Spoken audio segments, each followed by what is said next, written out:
हाँ जी, अस्सलाम वालेकुम रहमतुल्लाहि व बरकातुहू। तो बात चल रही थी डाइजेस्टिव सिस्टम की कि जब हम इतनी सारी ठंडी चीज़ें खा लेते हैं तो हमारे जिस्म के अंदर हरारत की जो शदीद कमी हो रही होती है ना, तो उसके बायस ही अमराज आ रहे होते हैं हमारे ऊपर। तो होता क्या है कि हमारे हाथ पाँव के तलवे जलने शुरू हो गए, सर के तलवे में जो जलन हो रही होती है, मैदे में जलन हो रही थी, हम उसको गर्मी ख्याल कर रहे होते हैं। एक्चुअल गर्मी होती नहीं है, वो असल में वो ख़राबी होती है जिसकी वजह से वो तेज़ाब बढ़ रहा होता है, जो हमारी बेएतदाली का समर होता है। तो आप जैसे ही उसको गर्मी का मरज़ ख्याल करते हुए ठंडी चीज़ इस्तेमाल करते हैं, वो आपका बेड़ा गर्क कर देता है। अब नोट करें कि जो तस्कीन के तहत इलाज होता है वो इंतहाई ख़तरनाक होता है। वक्ती तौर पे तो फ़ायदा हो जाता है, जैसे तेज़ाबियत का मरीज़ है, आपने उसको अल्कली दी, ठंडी चीज़ दी, वो न्यूट्रल तो हो गया अल्कली जो है ना मिलने से एसिड, लेकिन बाद में फिर जब वो अपने होश में आएगा तो उसका जो रिएक्शन होगा वो इंतहाई ख़तरनाक होगा। इसी तरह जब आप किसी भी गर्मी के मरीज़ को रिवर्स में लेके जाते हैं तो आप फिर फ़र्ज़ कर लें कि मिट्टी डाल दें आग के ऊपर, गर्मी के मरीज़ के ऊपर, तो वो आग उस मट्टी को जब पकड़ेगी तो उसको पका के तो उसका बेड़ा गर्क करके रख देगी। इस तरह वो जम के वो खरंड से बन जाएंगे। यही हाल हमारे साथ होता है कि जब हम गर्मी के मरीज़ को खुश्क चीज़ें देनी शुरू करते हैं तो हमारे जिस्म के मुख्तलिफ़ हिस्सों पे, होंठों पे इस तरह पपड़ियाँ सी बननी शुरू हो जाती हैं। जो तस्कीन के तहत इलाज होता है वो इंतहाई ख़तरनाक होता है। इलाज तो उसूल के तहत होता है ना जी। तो इस तरह जब हमारे जिस्म के अंदर वही ग़िज़ा रुक के ताफ़न पैदा करती है, जलन पैदा होती है हमारे जिस्म के अंदर, हम फिर उसको गर्मी का मरज़ ख़्याल कर लेते हैं, लेकिन वो होता नहीं है।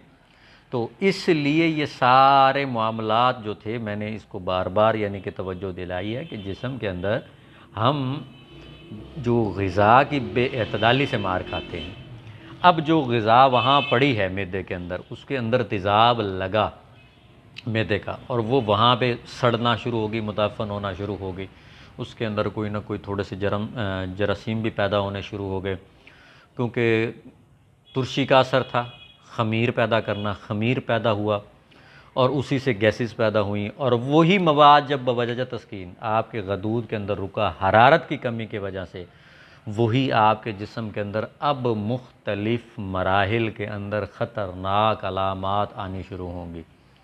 क्योंकि यही एसिड, यही तेज़ाबियत जब आपके गुर्दे नहीं उठा के बाहर करेंगे तो आपको यूरिक एसिड होना है, ये ज़हन में रखें। यही यूरिक एसिड में जाके कन्वर्ट होगी, और इसे हम तिब्बी ज़ुबान में बोलते हैं बौल खम्स। तो आपको यूरिक एसिड आना शुरू हो गया। यही जब आपके खून के अंदर ताफ़न कवाम को गाढ़ा करेगा ना, जैसे आपने देखा होगा कि जो राख होती है किसी भी कोयले के, आप कहीं भी डालें वो चूस जाती है, पानी रेत चूस जाती है, इसी तरह ये खून का कवाम गाढ़ा होना शुरू हो गया। अब आप कोलेस्ट्रॉल में फंसे। कोल बमनी सफ़रा और सट्रियूस का मतलब होता है जामद, यानी हरारत की कमी से खून गाढ़ा होना शुरू हो गया, और उसी ख़मीर के साथ अब उसके अंदर तेज़ाबियत जलन के साथ साथ कोलेस्ट्रॉल भी आना शुरू हो गया, आपको यूरिक एसिड भी हो गया। अब होता क्या है कि उस ओवर एसिडिटी को जब आप डिटॉक्सीफाई मुकम्मल तौर पे नहीं कर पाते, अगर उसका असर आपके इसी तरह, क्योंकि जो आपका स्प्लेन है, स्प्लेन के ऊपर ही लबलबा लगा हुआ है ना, तो तेज़ाबियत के जब असरात वो गिरा के मैदे के ऊपर भूख की भड़काने के लिए ये अमल होता है, तो मज़ीद तेज़ाबियत का जो अमल चल रहा होता है दरमियान में, तो ये जो है ना आपकी शुगर भी आनी शुरू हो जाती है। क्योंकि जब ग़िज़ा मैदे से निकलती है आगे पहुंचती है तो फिर वहाँ आके बाइल भी गिरता है, जो आपके फ़ैट्स को पिघलाता है, और जो साथ में आपके जो क्या नाम होता है इंसुलिन भी है, वो भी ग्लूकागॉन या इंसुलिन का जो हार्मोन होता है वो बैलेंस हो रहा होता है। लेकिन यहाँ वो मरहला जैसे सुस्त हुआ, आपको शुगर भी आना शुरू हो गई। तो इतनी सारी जो अलामात आ रही हैं ये बज़ाहिर उसी वजह से ही आ रही हैं, और वही तेज़ाब जब वहाँ पड़ा पड़ा पड़ा गला सड़ा के ताफ़न कर देता है, वहीं से ही वो ज़ख़म करता है, जिसे आप हेलिकोबैक्टर के नाम से याद करते हैं। एच पलोरी हो गई जी, अल्सर हो गया है, तो वो तेज़ाब ही होता है हज़रत साहब, वो ताफ़न ही होता है जो वहाँ पड़ा पड़ा गला सड़ा देता है। फिर आप यहाँ पे भी शुरू करते हैं। अब जब मवाद कुछ अरसा जिस्म के अंदर इसी तरह रुक रहा होता है तो आप कहते हैं जी हमें कब्ज़ है। हमें जी कब्ज़ है। क्या हुआ जी, आपका आंतों की हरकत दूधिया का निज़ाम सुस्त होता है, जो ज़िग ज़ैग की कंडीशन में आप फिसला फिसला के ना, ऐसे जिस तरह वो कोई कीड़ा नहीं होता, ऐसे ऐसे ऐसे ऐसे ज़िग ज़ैग कंडीशन में चलता है, तो उसी तरह हरकत करती हैं। तो वो मवाद जैसे रुका रुका रुका मुतफ़न हो रहा होता है, और उसी की वजह से आप बोलते हैं जी हमें अमूमी तौर पे कॉन्स्टिपेशन का इशू आ गया, कब्ज़ होगी। तो वो तो सड़ांध और ताफ़न है, क्योंकि उसके अंदर अभी तक वो ग्रिप नहीं है, तबीयत भी इतनी काबिल नहीं हो सकी कि उसकी कुव्वत जो है उस पे सर्व हो, या वहाँ पे जाके ऑक्सीजन पूरी करके वहाँ के हरारत और निचोड़ की कैफियत पैदा करे। लेकिन जहाँ सोजिश पैदा हुई, इरिटेशन हुई या इन्फ्लेमेशन हुई, वहाँ पे ही हमारी वो सिक्रेशन शुरू हो जाती है मवाद की, और वहाँ पे जो मवाद है वो बड़ा बड़ा मुतफ़न होना शुरू हो जाता है, और आगे वाले हिस्सों की ग़िज़ा जैसे बंद होती, वहाँ तस्कीन की वजह से सुस्ती बढ़ती है और मवाद एक्सक्रीट नहीं होता। हम बोल देते हैं जी कॉन्स्टिपेशन है। तो मवाद खारिज ना होने की वजह से हम बोल देते हैं कि ये जो कब्ज़ है जी, वो तो 72 मर्ज़ों की माँ है। तो एक्चुअल ख़राबी तो हमारी यहीं पे आ रही है कि वो हमारा मैदा गल सड़ जाता है, ज़ख़म हो जाते हैं, अल्सर हो जाता है उसको, और उसके बाद आंतें हैं वो पिचक जाती हैं, ढीली पड़ जाती हैं, और उसके अंदर वो मवाद जब ज़्यादा ताफ़न होता है तो तबीयत मुदब्बरा बदन फिर क्या करती है कि फ़ौरी तौर पे वहाँ मवाद को पेचिश लगवा के ना, या दस्त की शक्ल में ख़ारिज करने की कोशिश करती है। हमें जब एक दो लूज़ मोशन आते हैं हम बड़े परेशान हो जाते हैं कि पता नहीं क्या हो गया जी, हमें तो लूज़ मोशन, फ़ौरी ही लूज़ मोशन को रोकने की कोशिश करते हैं, जिसका नतीजा ये होता है कि पहले मैदा, अब आंतें भी इस आफत में फंस जाती हैं। आंतों के अंदर भी ख़राबी आनी शुरू हो जाती है कि वो जो आंतों के अंदर आके बाइल गिर के उसको एसिड को न्यूट्रल कर रहा होता है, वो भी काम ख़राब हो जाता है। अब क्या हुआ, पहले तो मैदा भी जुर्म में फंस गया था, अब आंतें भी इस जुर्म में आ गई। अब वहाँ पे जैसे हम कोई कब्ज़ पैदा करने वाली दवा लेते हैं, दवा वहाँ जाके करती क्या है कि वो वहाँ जाके जैसे जकड़ाव की सूरत पैदा करती है, वहाँ रुक के मवाद अब आंतों में भी ज़ख़म होने शुरू हो जाते हैं। यही वजह है कि जब अल्सर बिगड़ता है तो वर्म की जो इंतहा में पहुंचता है, तो उसी के अंदर ताफ़न से जो नासूर किस्म के ज़ख़म बनते हैं, हम उसे कैंसर बोल देते हैं कि जी आंतों का कैंसर, मैदे का कैंसर, ये वो एक्चुअल बुनियाद वहीं से आ रही है। हमने वहाँ कैंसर तक उसको कब पहुँचाया कि जब हम उसको बग़ैर सोचे समझे फितरत के उसूल की नफ़ी कर देते हैं। आप देखें ना, कोई भी चीज़ है, आपकी आंख ड्राइविंग करते हुए मच्छर चला जाता है, तो आपने कभी किसी 1122 को फ़ोन किया है या किसी डॉक्टर को फ़ोन किया? तबीयत क्या करती, वहाँ देखती कि ये मच्छर है, ये जहरीला, आंख फ़ौरन पानी छोड़ना शुरू कर देती है, और तब तक पानी छोड़ती रहती है जब तक वो आपके जिस्म से बाहर ना हो जाए। इसी तरह जब आपकी आंतों के अंदर गंदा मवाद होता है और वो ताफ़न की शिद्दत में चला जाता है, उस वक़्त तबीयत क्या करती है, फ़ौरी वहाँ पे मोशन लगवा के उसको कहती है कि ये फेवरेबल चीज़ ही नहीं है, ये जिस्म के अंदर नुकसान देने की हद तक पहुँच चुका है, अब इसको खारिज होना चाहिए। तबीयत खुद इलाज कर रही होती है और हम वहाँ मुखालफत कर देते हैं, उसको रोकने की कोशिश करते हैं। वो गंदा जला हुआ मवाद होता है, वो जैसे ही अंदर रुकता है और ताफ़न और सड़ान, बुखार चढ़ने शुरू हो गए, हल्का हल्का हल्का हल्का जिस्म के अंदर बुखार चढ़ता रहता है, महसूस होता रहता है, जिस्म तंदूर की तरह तप रहा होता है। आप थर्मामीटर लगाते हैं, थर्मामीटर में बुखार ही नहीं आता। और ऐसे मरीज़ को जब शिद्दत से गुस्सा आ जाए तो ऐसे मरीज़ को बुखार चढ़ जाता है, और अगर वो गुस्सा ना निकाले तो भी उसको बुखार चढ़ जाता है। तो ये क्या बीमारियों की बुनियाद आ रही थी, ये पीछे से हमारे वो मैदे की ख़राबी, और उस ख़राबी को हम आगे ले जाके आंतों में भी, उसको आंतों को भी इस जुर्म में फंसा देते हैं। और जब आंतें मुतासर होती हैं तो हमारा उसके वाइटल ऑर्गन पे असरात आने शुरू हो जाते हैं, जैसे दिल है, दिमाग है, जिगर है, गुर्दा है। जैसे मैंने पहले कहा कि उस ओवर एसिड को जब वो गुर्दे साफ़ नहीं करेंगे तो वो यूरिक एसिड में वहाँ परेशान करेगा। जब उस ताफ़न को जिगर हरारत दे के मेल्ट करके पिघला नहीं सकेगा, क्योंकि आप देखते हैं ना, जो ब्लास्ट फर्नेस होती है या लोहे की पिघलाने वाली भट्टी, वो हरारत देती है तो लोहा पिघलता है। जब हम लोहे को पिघला ही नहीं पाते तो क्या होता है, तो हरारत की शदीद कमी का आलम होता है, और यही वजह है कि हमारे साथ ये मसाइल आ रहे होते हैं। तो इनको समझना बहुत ज़्यादा ज़रूरी है कि जब हम इनको समझ जाते हैं तो फिर, क्योंकि हमारे जिस्म के अंदर, लिवर के अंदर ऑक्सीजन बज़ाहिर कम हो रही होती है, तो हमने उस ऑक्सीजन को पूरा करना होता है हर सूरत के अंदर। तो याद रखेंगे जो तेज़ाब की जलन है ना, वो और है, और आग की जलन और है। यही वजह है कि जब तेज़ाबियत बढ़ती है हमारे जिस्म के अंदर काले और सुर्ख रंग के निशानात आने शुरू हो जाते हैं। लेकिन जैसे आग हमारे जिस्म के अंदर बढ़ती है, आग का काम है छाला डाल देना, जला के छाले डाल, तो वो छाले से बनने शुरू हो जाते हैं। उसकी जलन और है, इसकी जलन और है। इनको समझना बड़ा ज़रूरी है। इसको जब हम नहीं समझेंगे तो हमारे इलाज नाकाम होते हैं। और इसी वजह से वो जब हमारा डाइजेस्टिव सिस्टम मुतासर होता है, ग़िज़ा उस किस्म की नहीं बनती, ग़िज़ा उस किस्म की जिस्म के अंदर नहीं जा पाती, तो नतीजे के तौर पे हमारे खून के अंदर तेज़ाबियत के असरात आते हैं। और इसी दौरान जब हम शादीशुदा होते हैं, हमारे बच्चों के अंदर जाके यही तेज़ाबियत के असरात मुंतकिल होते हैं। सुजाक अमूमी तौर पे ऐसे मरीज़ों को अगर बवासीर हो जाए तो औलाद में भी आ रही है, क्योंकि वो पीछे से बाप का वो जीन्स लेके आ रहा है, उसके अंदर वो जो बाप के असरात आ रहे हैं। तो जब तक आप उसको ठीक नहीं करेंगे, तरियाक वगैरह नहीं लगाएंगे उसकी औलादों को या उसको, तो वो मरीज़ नहीं ठीक होंगे, क्योंकि खून के अंदर वो मादे शामिल होने के बाद वो जीन्स दर जीन्स आपके अंदर मुंतकिल होते रहेंगे और वो ख़राबी पैदा करते रहेंगे। यही वजह है कि जब आंतों के अंदर रुका हुआ मवाद उस तेज़ाबी असर के बायस, उसके अंदर पड़ा पड़ा तेज़ाब जब आपके रेक्टम पॉइंट पे, मकद के करीब जाके मवाद रुका रुका वहाँ पे जाके जला देता है, वहाँ पे वो सोजिश पैदा होती, छाले फूटना शुरू हो जाते हैं, जिसे आप बवासीर बोलते हैं। तो ये बवासीर भी बुनियादी तौर पे वहीं से आ रही है आपकी, क्योंकि मवाद वहाँ पे पड़ा पड़ा ताफ़न से, तस्कीन से, वहाँ पे वो तेज़ाब जो है वहाँ ज़ख़म कर रहा होता है। फिर एक दफ़ा आता है वो फटते हैं, फिर वहाँ से खून निकलना शुरू हो जाता है। अब वहाँ हम क्या करते हैं, वहाँ पे फिर हम वो ठंडी चीज़ें दे देते हैं, छिलका दे दिया, दूध दे दिया। अब दूध क्या करता है, दूध को जब भी कोई खट्टी चीज़ मिलती फट जाता है। तुरश चीज़ दें और थोड़ा सा लीमू डाल के देखे, फट जाता है। तो बवासीर के मरीज़ को जैसे खून आ रहा होता है, आप उसको देते हैं दूध, तो वो और उसके अंदर ताफ़न बढ़ा देता है, सड़ांध बढ़ा देता है। तो यहाँ इन चीज़ों का समझना बहुत ज़्यादा ज़रूरी होता है, क्योंकि वरना तो बहुत सारी ख़राबी आ जाती है।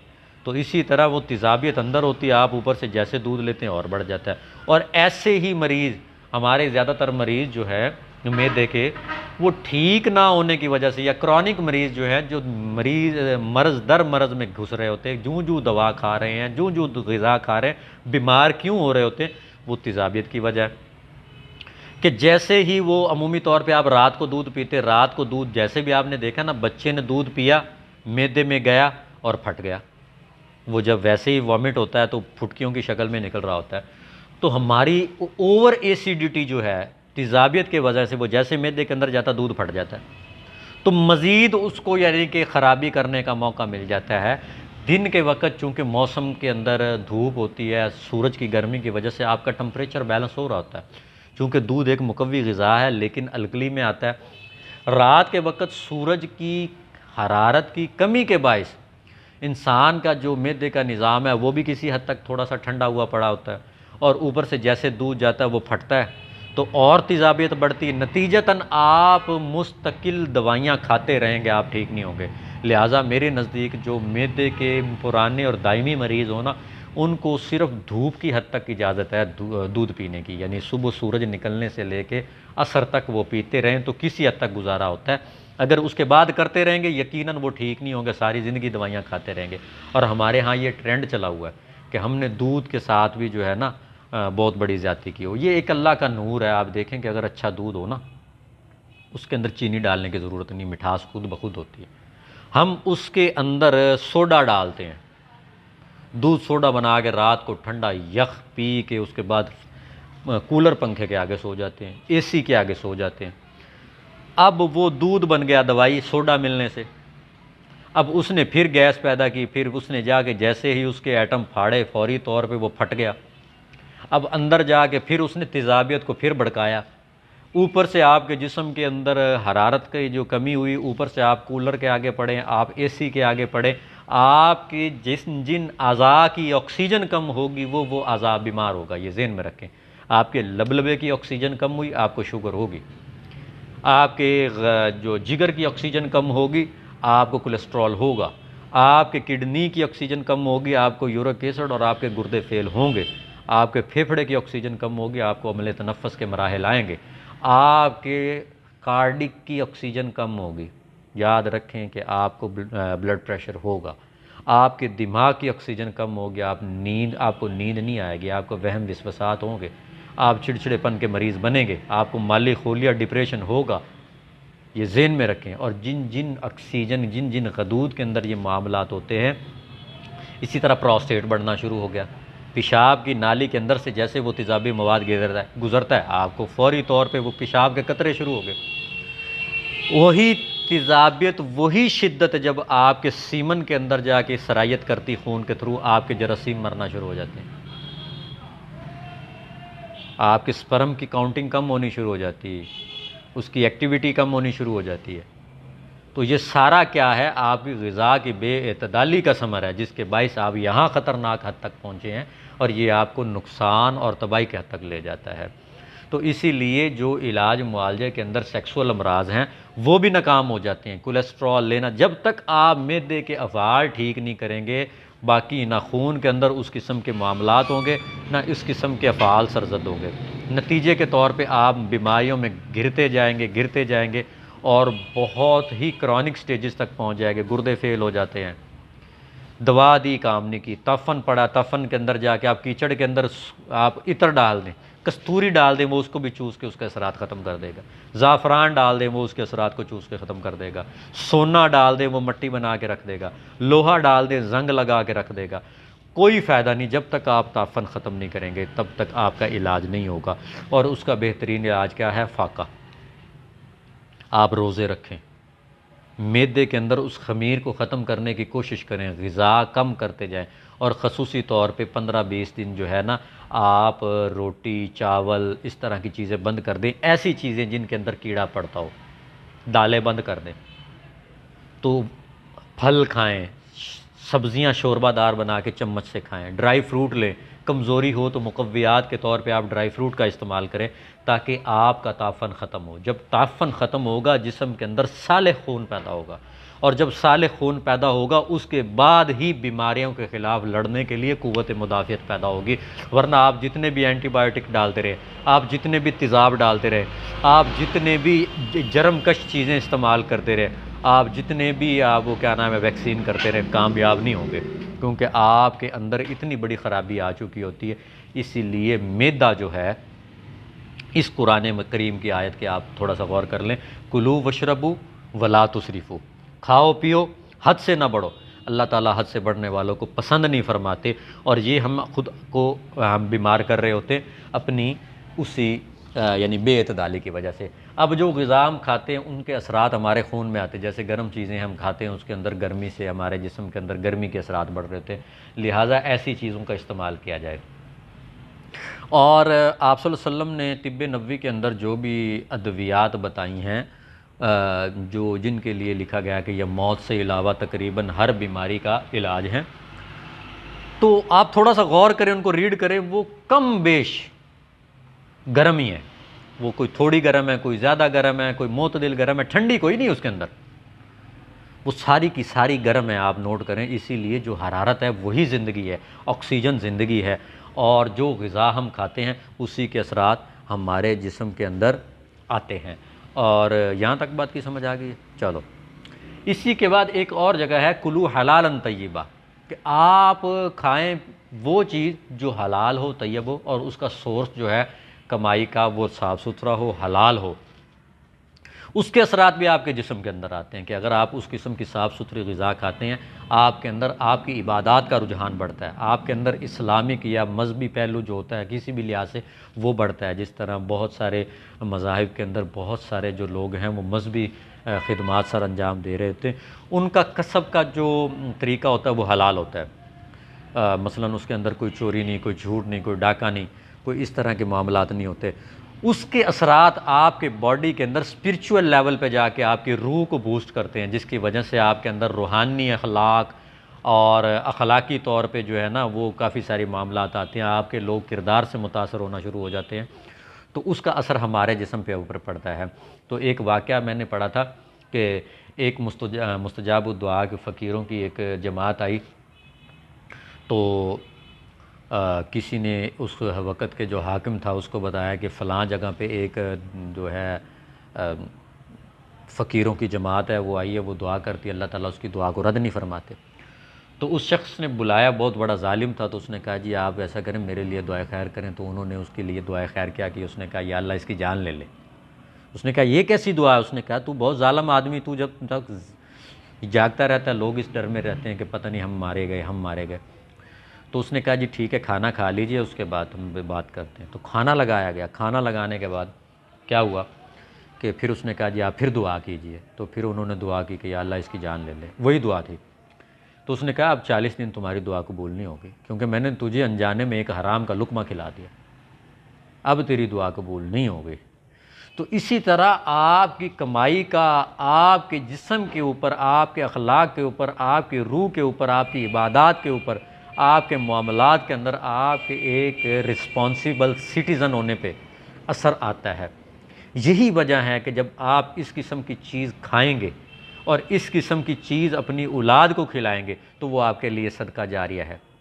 वरना इन्नमा अम्वालुकुम व औलादुकुम फितना, वो माल जो आपने गैर तरीके से कमाया है, इल्लीगल तरीके से कमाया है, वो और उस माल को खाने के बाद आपकी औलाद, वो भी आपके लिए फितना बन जाएगी।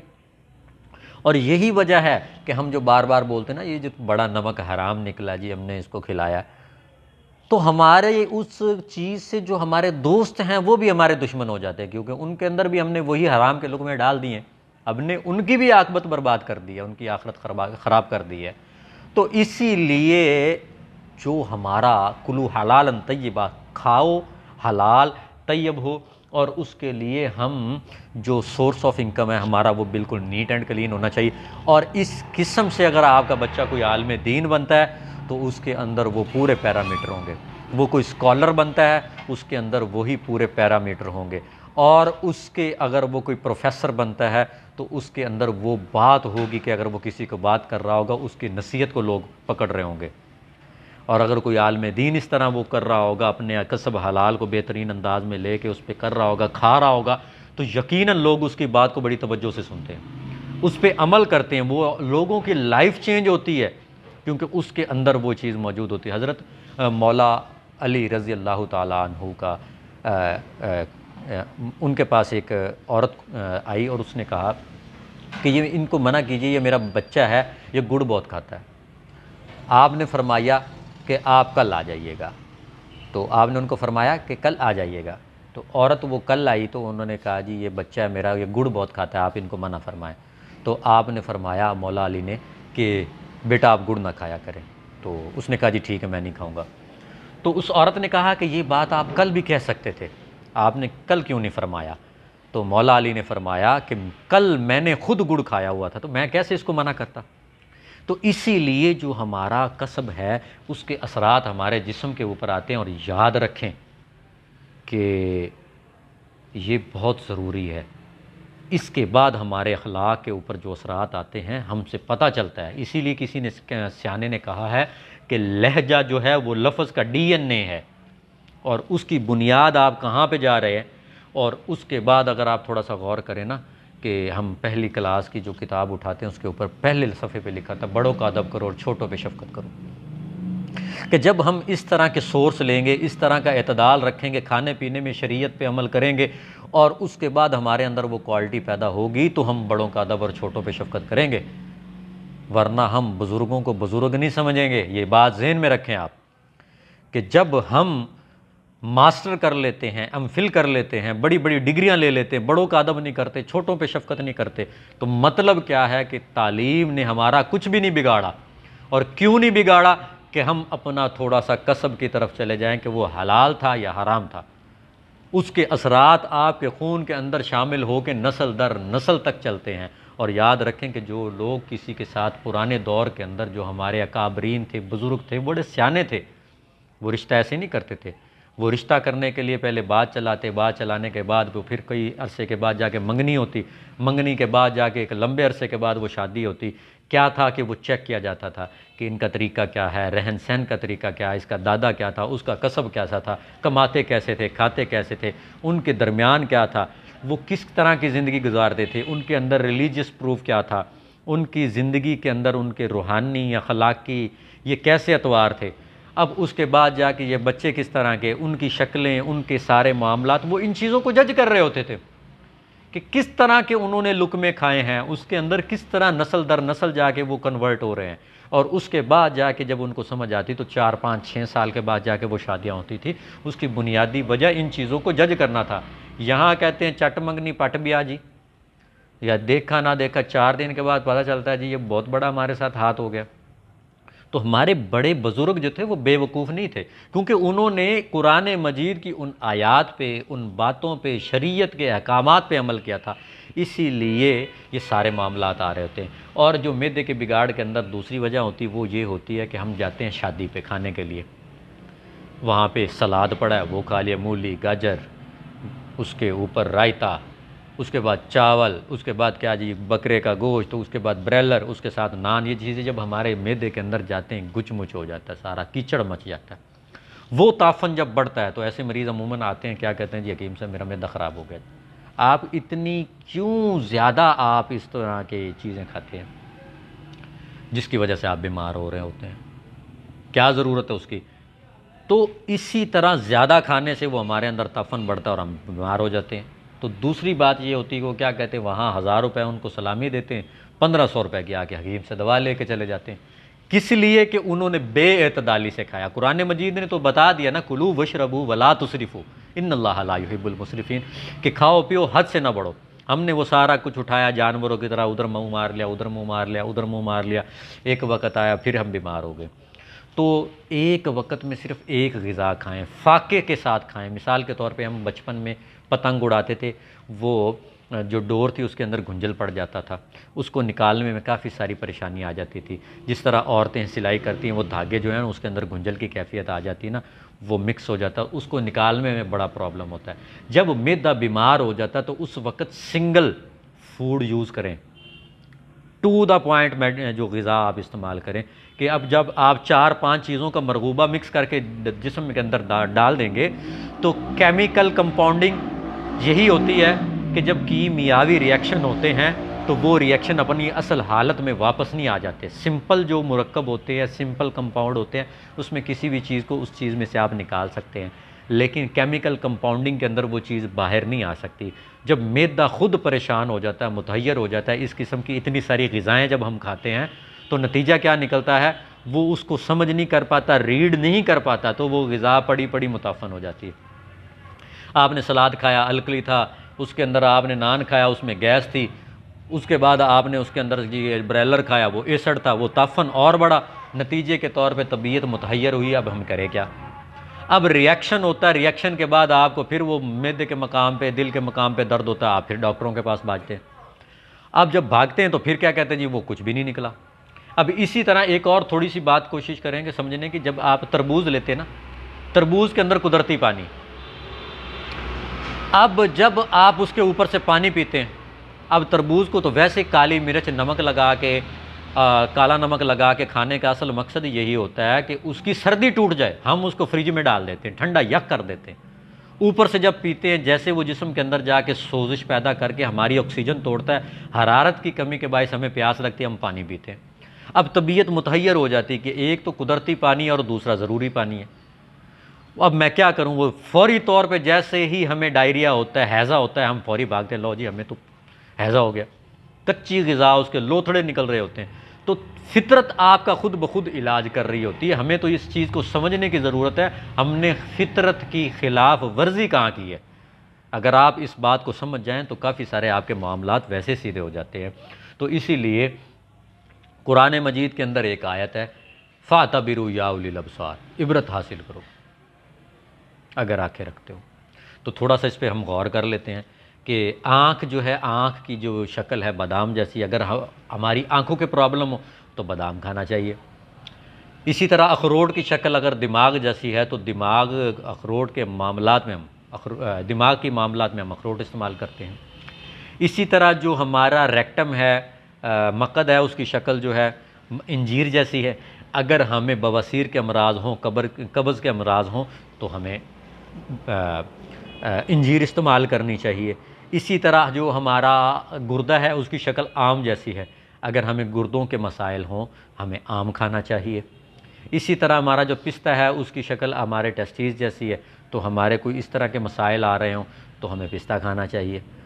तो एक वक्त में एक ग़िज़ा खाएं ताकि फौरी सेंसरी नर्व रीड करके कमांडिंग करे कि इसकी जो है ना, मसलन आपने आम खाया है, आपको गुर्दों का मसला है, तो आम खाएं तो फौरी जाके उसको फौरी तौर पे बताएगा कि इसको आपने गुर्दों में डिपॉजिट करना है। अगर आप आम के साथ ऊपर नीचे फ्रूट चाट बना के, खीरे उसके ऊपर आप वो चने, उसके अंदर अनार, उसके अंदर ये डालेंगे, मिक्स होकर अंदर जाएगा, तबीयत मुतहैयर होगी कि कौन सी चीज़ उठा के मैंने किसको देनी है। नतीजे के तौर पे फौरी उसके अंदर फर्मेंटेशन और ताफन शुरू होगा। लिहाजा एक ही वक्त में सिर्फ एक ही सब्ज़ी पका के खाएं, एक ही ग़िज़ा बना के आप इस्तेमाल करें। गोश्त खा रहे हैं तो गोश्त खाएं ताकि उसके अंदर आपको पूरी ग़िज़ाइयत मिले और आप बीमार होने से बचें। तो इंशाअल्लाह अगर आप इन चंद नसीहतों पे अमल कर लेंगे तो इंशाअल्लाह आपकी औलाद भी फर्मा बरदार होगी, आपके दोस्त भी फर्मा बरदार होंगे, आपकी बीवी भी फर्मा बरदार होगी, आपके जिस्म के अंदर बीमारियां भी कम होगी, आप बीमारियों से भी बचेंगे, और उसके बाद जो है आपके रूहानी और आपके अखलाकी जो अमराज होंगे वो भी आपके ठीक होना शुरू हो जाएंगे। उम्मीद है मेरी बातों की आपको समझ आ गई होगी। अल्लाह ताला हम सब का हामी और नासिर हो। वस्सलाम। हकीम हारून समरू।